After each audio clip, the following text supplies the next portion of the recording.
Helga Vala Helgadóttir, varaformaður Evrópuhreyfingarinnar. Velkomin aftur í sama viðtalið. Takk fyrir. Heyrðu, mér langar bara að byrja að spyrja þig, af hverju ert þú rétta manneskjan til að tala Evrópusambandið? Já, ég held að ég bara pantaði það að fá að koma. Ok, ég fíla það. Þannig, hvað finnst þér svona það besta sem Evrópusambandið getur gert fyrir okkur?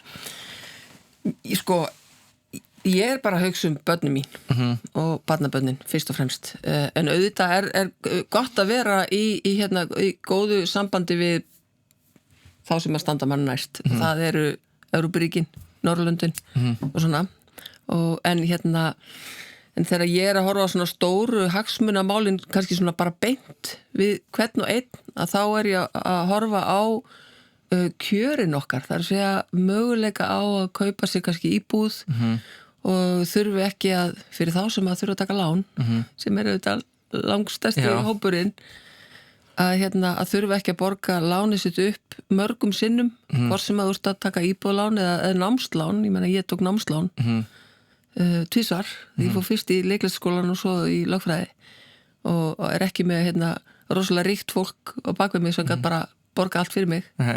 Að þá erum við bara á allt öðrum stað en Evrópuríkin þegar kemur að því hvað eru háir vextir á lánunum okkar og hvað, við erum með verðtryggingu sem að gera líka verkum að lánin bara hækka eða lengist í þeim og þess að þannig að það er þetta sem að mér finnst skipta mestu máli, að fólk geti án þess að þurfa að drepa sig á vinnu eignast þak yfir höfuð.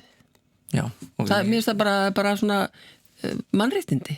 Já, ég skil það bara mjög vel, sko. Mér langar að spyrja það líka og þegar kostnaður er oft ræddur, þú veist, þegar tala bæði bara samningsviðræður og aðildarland sjálfa.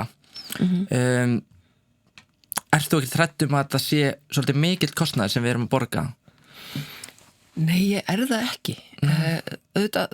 Það kostar að leita réttar síns og að fá betra svona umhverfi fyrir okkur. Það þarf oft að borga ákveði fyrir það. Ég held að á endanum, samt sem áður, að þá munum við alltaf hagnast á því. Það fer af stað líka þetta er ekki bara einhver fórnarkostnaður að fara í svona samningaviðræður, af því að það verður líka ákveðin sjálfskoðun og ég er að vinna við samningagerð á hverjum degi og þá oft mætir maður og segir bara kannski er sniðugt að gera hlutina einhvern veginn svona eða öðruvísi sem að lærir af því þó að það verði ekki samningur á endanum. Og það var þannig síðast þegar við fórum í aðildarviðræður. Það voru alls konar hlutir sem að við bara lærðum á leiðinni sem að er ennþá verið að vinna með, til dæmis eins og með landsbyggðina. Voru innleitar alls konar svona sóknar áætlanir sem áttu að vera svona góðar bara til þess að byggja upp svæði sem að er bara hringinn í kringum landið, sem að við ákváðum að halda bara áfram með þó að við færum ekki inn í ESB þá. Þannig að það eru alls konar gott í því líka sem að við getum bara nýtt okkur áfram, sko. En getum við reiknað út cirka hvað það myndi kosta okkur að fara til dæmis í samningsviðræður? Nei. Vitum við það fyrirfram? Jú, það vita þá örugglega einhverjir, ég veit ekki. Nei, ok. En ég get ekki reiknað það nákvæmlega. Nei. En það er ákveðin hópur af fólki sem að tekur þátt í þessum samningaviðræðum og það fólk þarf auðvitað að fá greitt fyrir vinnuna sína. Við þurfum að hafa okkar allra besta fólk í því og sem betur fer þá eigum við slatta af mjög öflugu fólki sem að er bara klárt og maður heyrir það líka núna í allri þessari umræðu, sko. Að það er, en svo erum við þetta öll með sama markmið. Já. Við viljum þetta bara gera það sem er best fyrir okkur og en það er samt þannig að fyrir sumum er betra að hafa óbreytt ástand, til dæmis þeir sem að græða á því að hafa vextina rosalega háa og veistu hverju það eru? Það eru þeir sem eiga ógeðslega mikið pening inn á banka. Já, ég væri til að giftast þannig manni. Ég ætla ekki að neita því. Já, ég var alveg til í að eiga mjög mikið pening og sjá bara innstæðin á reikningum mínum hækka í hverju mánuði að því að við erum svo háa vexti en það er kannski ekki sanngjarnt að því að á meðan er ég sem er að borga af bæði námslánum og húsnæðislánum að borga, að gefa ríka fólkinu alla þessa peninga Sko, en nú öðru núna hafa þeir sem er svolítið á móti aðaldin í Evrópusambandinu tala þennan Evrópuher sem gæti myndast hver er svona þín skoðun á því máli? Við erum ekki með her Við erum herlaus þjóð En gæti það ekki breyst? Nei, við tökum ákvörðun það og það er og hefur verið fullur skilningur á því að við erum herlaus þjóð en við höfum tekið þátt í alls konar við höfum verið í friðargæslu til dæmis við erum ekki með hermenn í friðargæslu við erum með til dæmis fólk sem að vinnur á baku tjöldin í einhverju svona greiningum við höfum verið með hjúkrunarfræðinga og lækna við höfum sendt björgunarsveitir hjálpar svona starfsfólk og þess aftar það er svona meira bara okkar framlag til Haiti við höfum sendt þegar allt fór að nýrugli í Haiti já, þannig að það er þú veist við gerum annað við höfum, já þannig að við höfum verið að gera annað og þannig að en við getum ekki alveg sko, í stundum talað það að Ísland er stundum eins og unglingurinn þegar kemur að alls konar ábyrgð í alþjóðastarfi við erum til að fá allt við viljum fá eitthvað almennt að borða og við viljum fá pening til þess að geta gert eitthvað en við nennum ekki að fara út með ruslið skilurðu og það er líka ógeð já, það er ógeð en það verður einhver að fara út með ruslið þannig að maður þarf stundum að gera það sem að manni finnst kannski ekki ógeðslega gaman og mér finnst að við þurfum aðeins að vera þannig í hérna, þessum bara svona í þáttökunni í heiminum af því að þetta er auðvitað bara einn heimur og hérna en öll ríkin sem eru í Evrópusambandinu það er að segja íbúar það segja allir, það er meirihlutin í öllum ríkjónum segja að það sé betra að vera í Evrópusambandinu en utan við það. Tala að það sé bara, já, betra fyrir íbúana að vera þar inni. Þannig að þetta eru bara staðreyndir. Period. Ég held að vera líka þannig okkur. Bara period. Já. Sko, finnst þér að við ættum að taka upp evruna? Já. En af hverju? Af því að krónan er ógeðslega dýr fyrir okkur. Af því að þetta er pínlítill gjaldmiðill og við þurfum að vera með rosalega miklar varnir til þess að hún hrynji ekki bara. Og ef að krónan hrynur þá verður allt miklu dýrara því við þurfum að kaupa svo mikið utan á heimi. Þannig að hérna... Er þá hrun? Er það þegar kemur hrun þegar krónan hrynur? Já. Eða að allt sem við kaupum utan á heimi verður margfalt dýrara. Af því að gjaldmiðlinn okkar hann miðast við allt sem er úti, skilurðu. 1 króna, hvað kostar hérna... Hvað kostar $1 eða 1 evra margar krónur og ef að krónan hrynur þá mun 1 evra kosta miklu fleiri krónur og þá þurfum við að borga miklu meira fyrir alla vöruna sem við verum að kaupa utan á heimi hvort það eru matvara eða bílar eða bara allt. En mun þetta hafa þú veist áhrif á launin hjá fólki ef við tökum upp evruna?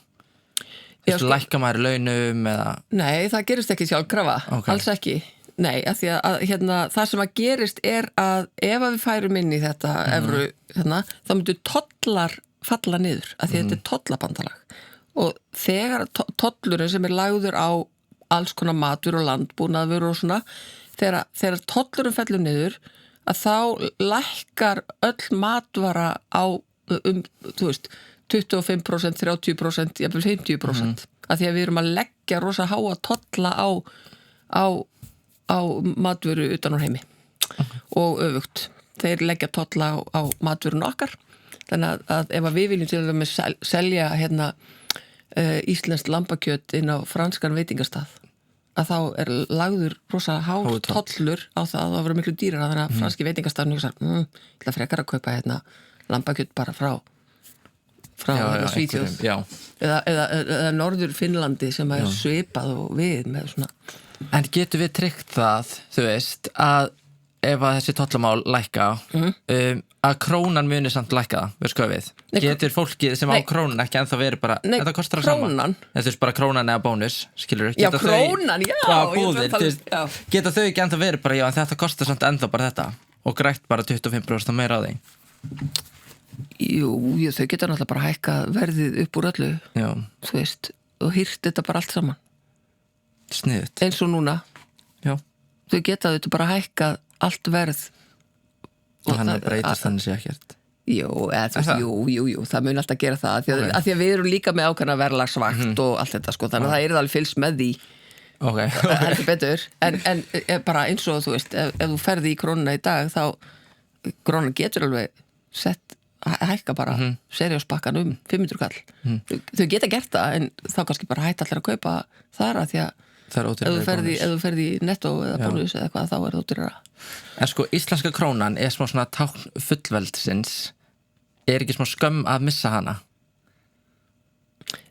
hún hefur eiginlega verið hún hefur rokkað rosalega ef maður horfið bara 100 ára aftur í tíma þá eiginlega við erum búin að borga rosalega mikinn pening til þess að geta verið með krónuna en svo eru það einhverjir eins og til dæmis Danir þeir eru með dönsku krónuna en þeir hengja hana við evru ef að þeim finnst skipta máli að vera með þú veist, peningin Jónas, ég man ekki alveg hverjir ég aldrei með pening þegar þetta alltaf á kortur mínu en ef okkur finnst skipta miklu máli að vera með íslensku krónuna þá getum við líka gert það þannig við erum með íslensku krónuna en við hengjum hana við evru þannig að þá hún í rauninni verður hún jafnsett þannig að þá getur hún ekki rokkað svona mikið þannig að ef að það eitthvað svona rosa mikilvægt að fá að hafa að standi KR fyrir aftan þá er það hægt þá er það alveg hægt þú hefur nú setið á þingi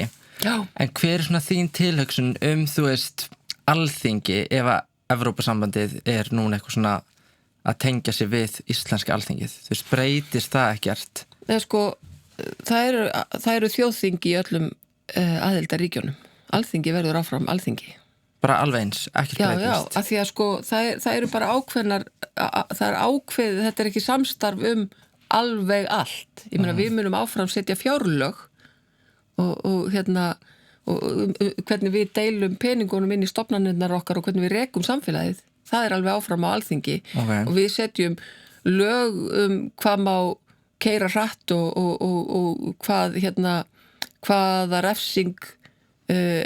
refsingu einhver á að fá fyrir að lemja annan við setjum sakamálulög og við setjum bara lög bara allt milli himins og jarðar sem að kemur okkur við bara barnalög og barnavernd og allan fjandann sko, allt, þú veist, þetta er bara þannig að það breytist ekkert þannig nei, þetta snýst bara þessi svona atriði sem eru undir í þessu samstarfi, þessu Evrópusambandi Evrópusamstarfi í rauninni, já en það sem að, sko, við þurfum ekki það sem við gerum núna hins vegar, því að við erum í EES samstarfinu og þá eigum við að taka þær gerðir upp eða það sem er samþykkt úti núna og við erum ekki við borðið þegar við erum að taka ákvarðanir þetta allt saman sem að við erum samt aðilar að þannig að það mun breytast að við verðum við borðið, við erum jafn stór og önnur ríki við borðið þegar það eru teknar svona stórar ákvarðanir sem eru teknar í ákveðnu ráði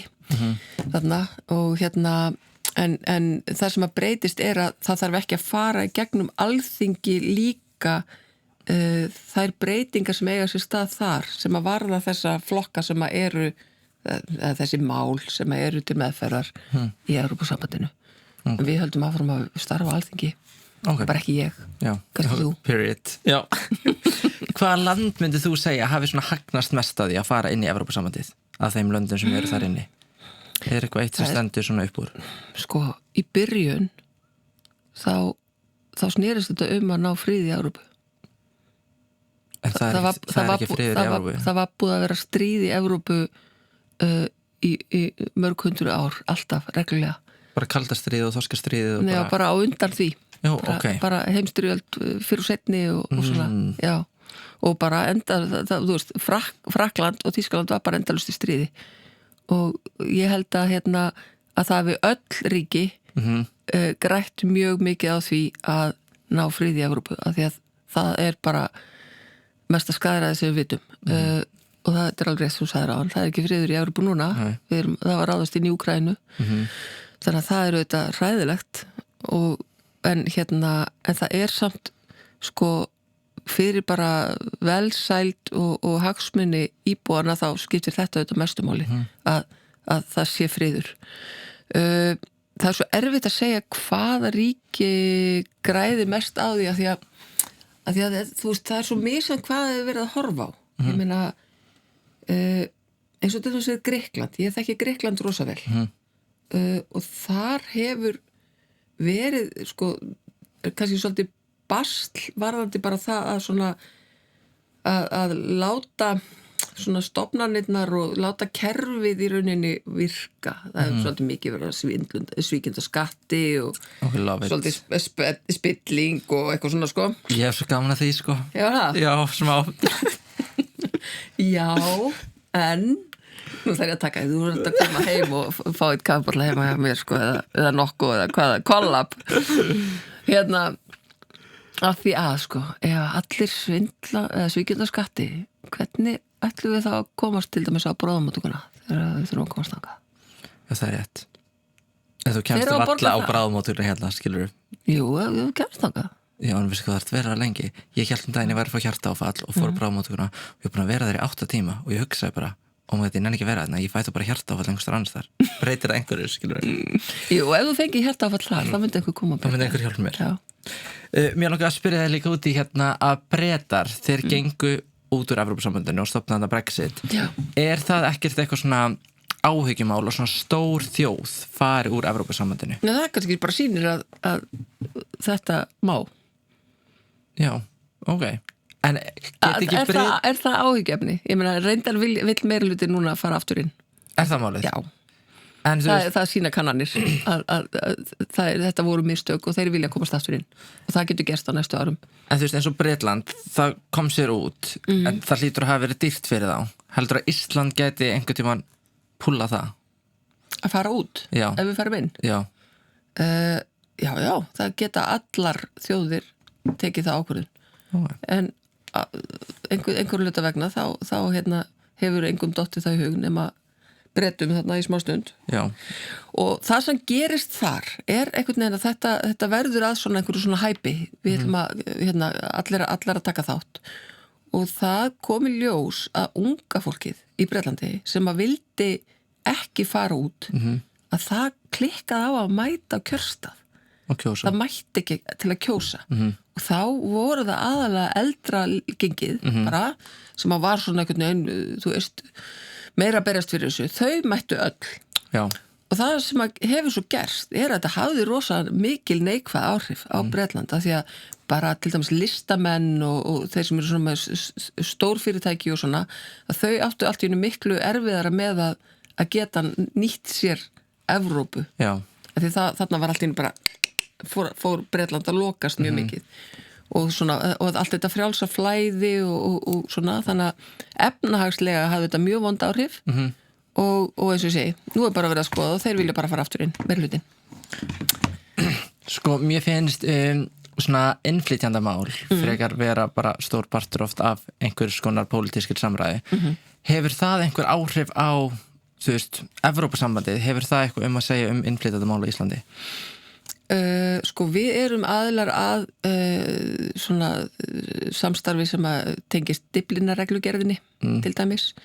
Við erum auðvitað með núna í þessum EES-samningi erum við með fjórfrelsið og þar einn hluti að allir sem að búa í Evrópu sem eru frá Evrópuríkjónum, ESB-ríkjónum, ekki Bretland lengur, mega koma hingað og vinna og búa og við megum fara þangað og vinna og búa að því að við erum hluti af EES. Þannig að sko, þú veist, þetta eru auðvitað innflytjendur, þú komið frá Fraklandi eða Greiklandi eða hvað sem er. Þannig að það er þannig að þar er flæði. Þú veist, ég get farið til Spánar og sótt vinnu og má búa þar án þess að þurfa eitthvað að sækja dvalarleyfi og svona. Þegar við erum að horfa á innflytjendastefnu þá oft verið að horfa á þá sem eru fyrir utan Evrópu. og þar erum við hluti af ákveðnu regluverki nú þegar sem að þessi Dyflinnarreglugerð til dæmis varðandi flóttafólk og þess áttar og það verið að herða það svolítið mikið í Evrópu og ný löggjöf sem að þar í Evrópu með svona ákveðin kvóta hvað ríkin verður að taka við mörgum og ég reknaði það til að við erum líklega skuldbundið til þess að taka á móti svona tæplega 100 á ári með að vissa nýju ströngu reglur þeirra. Það ekki fyrir lítið? Jú, það er lítið með við hvað við höfum verið að gera, það er bara lítið hluti sko. En við erum náttúrulega líka búin að vera að herða reglurnar hjá okkur mjög mikið, varandi þennan hóp, fólk sem er að sækja hérna vernd. En við erum líka búin að vera að herða reglurnar rosa mikið, varandi bara fólk sem að kannski búið að búa hérna lengi og allt í einu bara færið að synjun að fá endurnýjun dvalarleyfisins síns og kannski bara búið að eignast öll börnin hérna og með húsnæði og þá allt í einu ákveði bara neða, máttu ekki vera hérna lengur, þú voru að fara. Þannig að það er svolítið svona sem að mér finnst kannski við þurfum að laga hjá okkur en já. Evrópusambandið hefur kannski ekkert mikið það. Nei, við erum aðalega, það er aðalega í Evrópusambandinu verið að horfa á þetta þessi lönd sem eru innan Evrópus. Já, en jú, eitthvað auðvitað. En já, ef að við, já. Myndir þú telja Evrópurhreyfinguna sem svolítið vinstri sinnið samtök? Nei, ég held nú ekki. Við erum bara svona bæði, sko. Nei, ok, bara. En það er engin, sko, svona. Það er engin svona últrahægri í stjórninni til dæmis. En það er alveg sterk hægri slagsíða í stjórn Evrópurhreyfingarinnar og félagsfólk er líka þar. Ég meina það er hérna bæði fólk úr sjálfstæðisflokknum og ég er ekki vissum að sinna nú miðflokknum. En ég svo sem veit ekki. En það er engin allavega úr miðflokknum í stjórninni. Ég er ekki að tala úr, ég er að tala bara fólk sem er stigur miðflokkin. Það er engin sko þar úr stjórninni en hérna þetta er blandað sko. Áður var Evrópurhreyfingin svolítið mikið hægri og það er svolítið fyndið með þeim með svona Evrópusýnina og ESB viðhorfið að þetta eru oft frekar svona kannski miðhægri flokkar sem að hafa verið jákvæðir gagnvart Evrópusamvinnunni í Evrópu. En hér er það kannski frekar Já, eða svona vinstri, en ég meina Viðreisn eru auðvitað ekki vinstri. Nei. En þau hafa alltaf verið mjög jákvæð gagnvart Evrópusamvinnunni. Og nú erum við senstu spurningar mína. Kottu? Hefur þú lesið Brennjálfsögu og hefur hún hjálpað þér í starfi? Heyrðu, ég lék eins og ný Brennjálfsögu. Þú ert að tjóka, var það ekki dreflegilegt? Sko, það var áður en ég var leikona og pabbi minn og mamma þau settu upp Njálfsögu í Rauðhólum. Þetta fyrir utan borgin rétt í Heiðmörk. Já, ok. Þetta var útileikus. Var það gaman? Það var úkslega gaman. Það var geggjað sko. Ég get ekki sagt að Njálssaga sé á náttborðinu mínu. Nei. En Myndir sem hún hefur hjálpað þér í starfi? Nei. Period. Bara alls ekki sko. Getur ekki nefnt ykkur aðra? Nei, alls ekki. Okay, nei, en ég meina, þú veist, hún kennir manni hvernig á að hefna sín. Já. Og hvernig maður á að standa fast á prinsipum sínum og ef maður fær ekki allt sem maður vill að bara fer maður og dreipur einhvern. Period. Tell them. Helga, takk æðislega fyrir komuna. Takk fyrir mig.